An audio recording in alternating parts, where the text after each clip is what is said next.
Halo semuanya, kembali lagi bersama saya di Fasja Channel.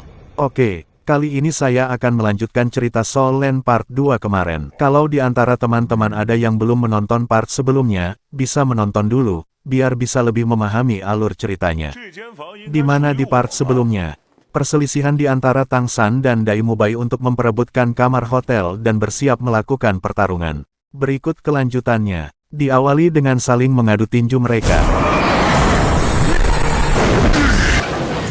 Dan masih belum menggunakan kekuatan roh mereka, baik Tang San maupun Dai Mubai masih menggunakan kekuatan fisik mereka. Sampai di mana Dai Mubai yang lebih dahulu mengeluarkan kemampuan rohnya yang disebut Harimau Putih yang berlevel jiwa 37. Dan disertai dengan Tang San yang juga mengeluarkan kemampuan roh rumput biru peraknya yang sekarang sudah mencapai peringkat 29 di level jiwanya. Yang tentunya dilihat dari level jiwa, Tang San jauh di bawah Dai Mubai. Akan tetapi dengan perbedaan level jiwa yang cukup jauh. Tapi di sini Tang San masih bisa membuat Dai Mubai terdesak dengan kemampuan rumput biru peraknya dan memaksa Dai Mubai menggunakan kemampuan Chin ketiganya yang berumur ribuan tahun.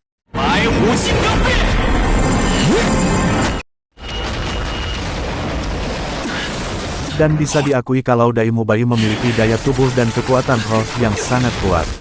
Karena tidak terpengaruh dengan kemampuan Tang San yang bisa membuat lawan lumpuh dan terikat.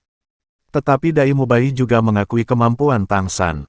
Karena rumput biru perak yang harus memaksanya untuk mengeluarkan kemampuan ketiganya. Dan setelah itu Dai Mubai memilih untuk meninggalkan hotel tersebut dan mengalah. Setelah pertarungan berakhir maka Tang San dan Xiao Wu bersiap untuk istirahat. Sedangkan Tang San teringat akan jurus Dai Mubai di mana tubuh kuatnya mengingatkan Tang San akan masa lalu di mana ada seorang dari dunia sebelumnya yang memiliki tubuh yang keras. Memiliki kemampuan tubuh yang luar biasa dan kebal terhadap senjata biasa, akan tetapi Tang San teringat ada satu senjata berbentuk jarum emas yang bisa menumbangkan orang tersebut.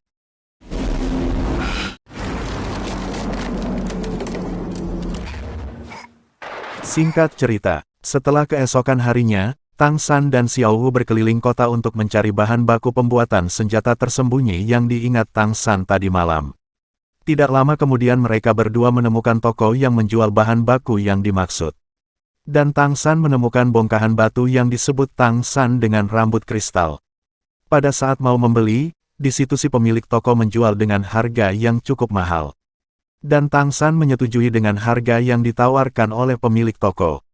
Akan tetapi si pemilik toko berubah pikiran setelah melihat sabuk yang dipakai Tang San. Dan hanya memberi bongkahan batu dengan percuma. Sedikit diketahui, kalau di sini si penjaga toko itu orang yang kenal, dan bisa jadi orang yang akrab dengan Grandmaster. Singkat cerita Tang San kembali ke hotel untuk membuat senjata dari batu yang sudah didapatnya.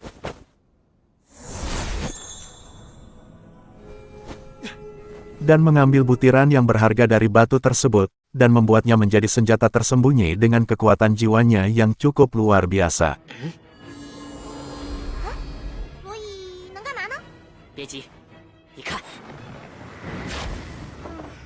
Setelah keesokan harinya, Tang San dan Xiao Wu melanjutkan perjalanan menuju Akademi Shrek.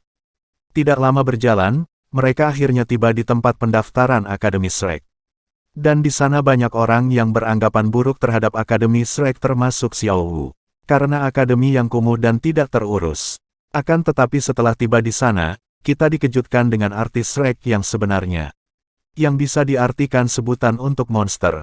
Jadi intinya hanya orang-orang yang berkemampuan monster dan luar biasa yang bisa masuk ke dalam Akademi Shrek. Di sana Tang San kembali berjumpa dengan Dai Mubai yang ternyata Dai Mubai adalah salah satu murid dari Akademi Shrek. Dan di sana juga ada perempuan yang ikut mendaftar, diketahui bernama Ning Rongrong yang diketahui memiliki roh tipe pendukung nomor 1 di daratan Daolu Dalu, yang bernama 7 Menara Pendukung. Singkat cerita mereka berhasil lolos dari ujian yang pertama, dan langsung menuju tes keempat.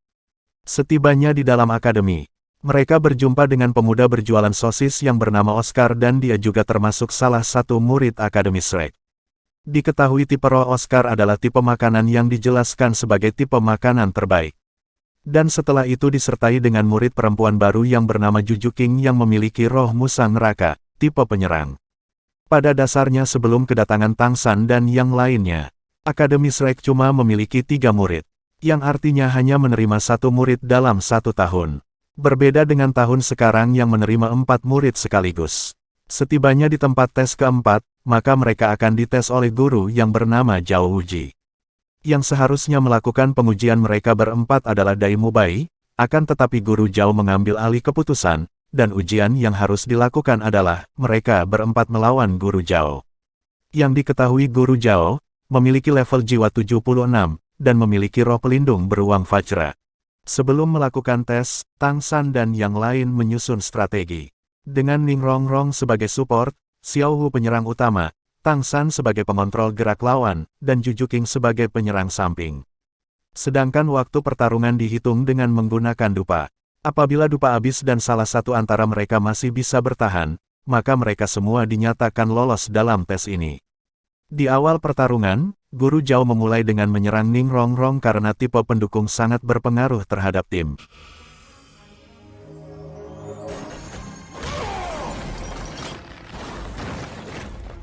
Dan dibalas dengan 3 serangan langsung oleh Tang San dan teman-teman yang sempat membuat terpojok guru Zhao.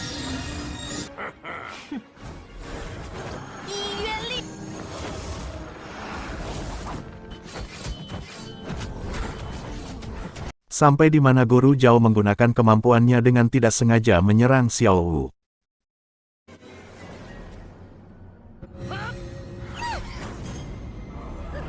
Dan hal itu membuat Tang San sangat marah, dan memilih untuk melawan guru Zhao seorang diri.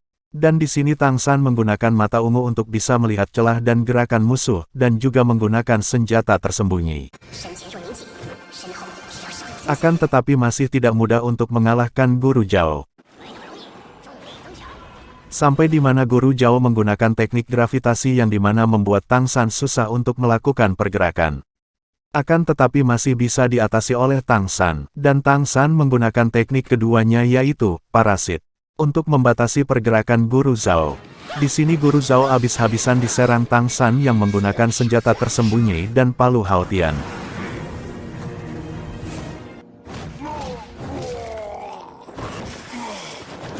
Dan pertarungan pun akhirnya dimenangkan oleh Tang San sebelum batas waktu dupa habis, yang berarti kelolosan bagi mereka. Setelah itu Tang San membantu mengeluarkan jarum emas yang sudah masuk ke dalam badan guru Zhao. Dan dibantu dengan penyembuhan sosis milik Oscar. Karena pertarungan yang sangat keras membuat Tang San kelelahan dan pingsan.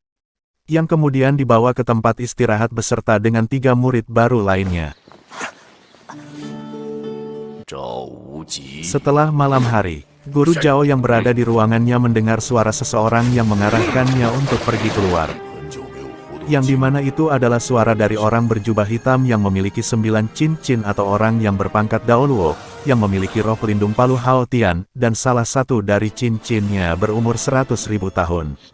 Dan ternyata orang di balik jubah hitam itu adalah ayah Tang San yang ingin membalas perbuatan guru Zhao karena sudah menghajar Tang San pada waktu tes masuk akademi. Dan tidak lama kemudian datang seorang penjaga toko peralatan sebelumnya, yang bernama Pulender, yang ternyata adalah kepala sekolah di Akademi Shrek, yang berniat untuk melindungi guru Zhao dari hajaran Tang Hao. Tetapi Tang Hao mengancam akan menghajar Pulender juga, apabila ikut campur urusannya. Dan Tang Hao memberi keringanan kepada guru Zhao, dengan tanpa menggunakan roh pelindung. Dan hanya menggunakan kekuatan fisiknya untuk menghajar guru Zhao. Dan malam pun penuh dengan ledakan.